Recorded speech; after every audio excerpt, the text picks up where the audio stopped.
آج وہ جاہلیت کا دور آ گیا ہے کہ اسلام کے کتنے سارے احکامات ایسے ہیں جنہیں مسلمان بھی کہتا ہے یہ خلاف مصلحت ہے،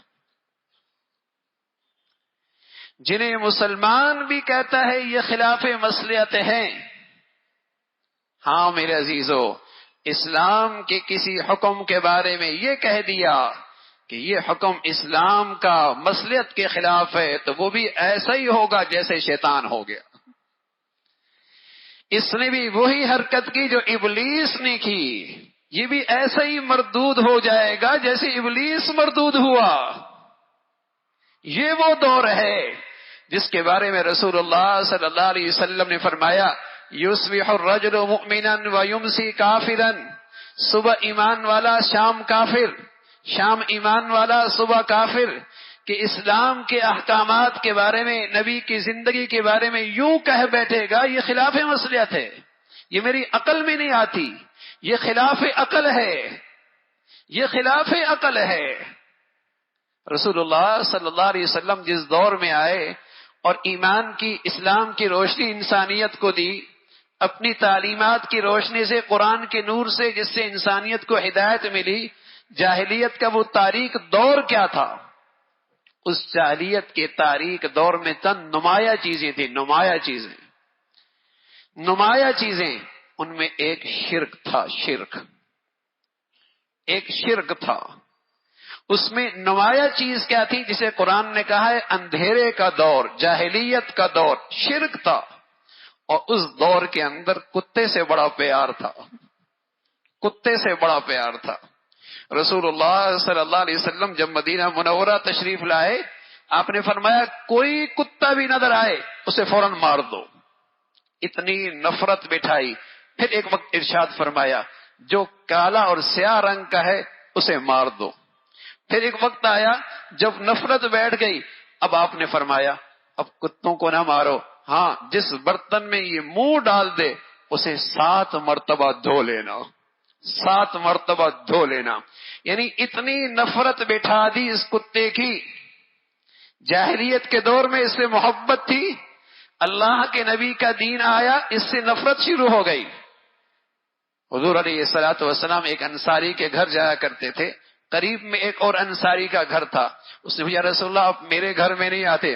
فرمایا جس گھر میں کتا ہوتا ہے اللہ کا نبی اس گھر میں نہیں آیا کرتا۔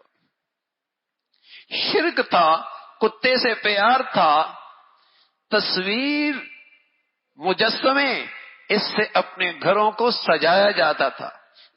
روح تصویر اور مجسمے، اس سے گھروں کو سجایا جاتا۔ ایک دن آپ کی پیاری بیٹی حضرت فاطمہ، جس کے پاس آپ کی ساری اولاد کی محبت جس کے لیے اکٹھی ہو گئی، بیٹیوں کا انتقال ہو گیا، بچوں کا بچپن میں انتقال ہو گیا، ایک بیٹی فاطمہ رہ گئی، اولاد کی ساری محبت فاطمہ کے لیے، فاطمہ کے لیے۔ ایک دن سفر سے تشریف لاتے تو سب سے پہلے اپنی بیٹی کے گھر تشریف لاتے، اور پیار کا اور اتنا احترام کا حال تھا، بیٹی کا ہاتھ چومتے تو بوسہ لیتے، اور بیٹی بھی اپنے ابا کا ہاتھ کا بوسہ لیتی۔ حضور علیہ الصلوۃ والسلام کے گھر میں بیٹی فاطمہ آتی تو حضور کھڑے ہو جاتے، اپنی بیٹی کا اس انداز سے استقبال کرتے۔ سفر سے کہیں واپس آتے تو سیدھا بیٹی کے گھر آتے۔ ایک دن تشریف لائے، باہر کپڑا لٹکا ہوا، اس میں ایک تصویر بنی ہوئی۔ حضور علیہ الصلوۃ والسلام نے دیکھا، آگے نکل گئے، پیچھے فاطمہ آئی کہ یا رسول ابا جان آپ گھر میں نہیں آئے؟ فرمایا فاطمہ جس گھر میں تصویر ہوتی ہے اللہ کا نبی اس گھر میں نہیں آتا۔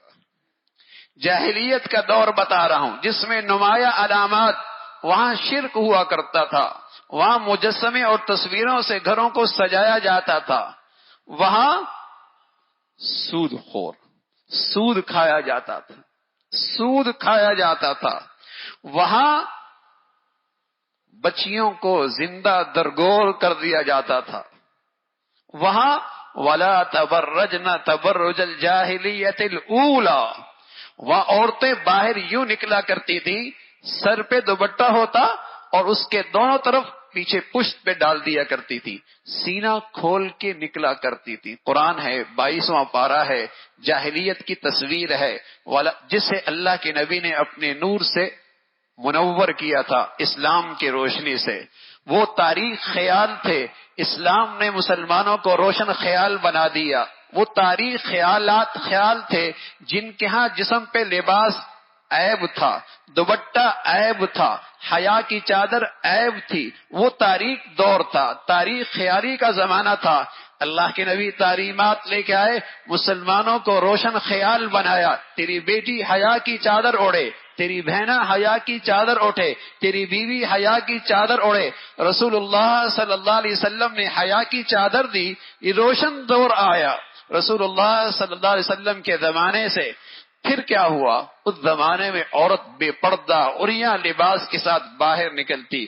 یہ زمانہ جاہلیت ہے. پھر رسول اللہ صلی اللہ علیہ وسلم کے زمانے سے پہلے سود کھایا جاتا تھا، قمار جوا کھیلا جاتا تھا، شراب پی جاتی تھی. یہ قرآن نے اس جاہلیت کی تصویر ذکر فرمائی ہے. اسلام آیا ہے، میری نبی کی زندگی آئی ہے، ان سارے اندھیروں کو ختم کیا ہے. لیکن آج پھر دیکھیے ذرا دنیا میں اس زمانے جاہلیت کی کیا آج اندھیرے موجود ہیں کہ نہیں؟ ہر طرف یہ اندھیرے موجود ہیں.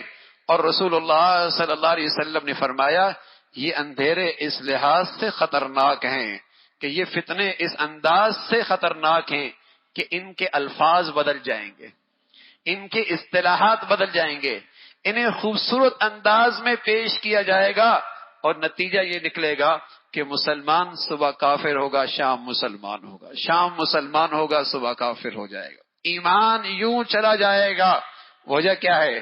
مسلمان بھی کہے گا یہ احکامات خلاف مصلحت ہیں، یہ احکامات خلاف مصلحت ہیں، یہ اس زمانے کے احکامات ان پر عمل کرنا ممکن نہیں، یہ میرے عقل میں نہیں آتی.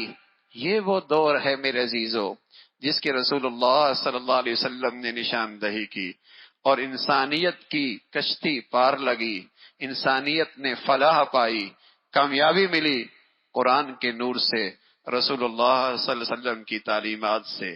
میرے عزیزو آج بھی ہمارے مسائل کا حل اسوہ رسول میں موجود ہے، نبی کی زندگی میں موجود ہے.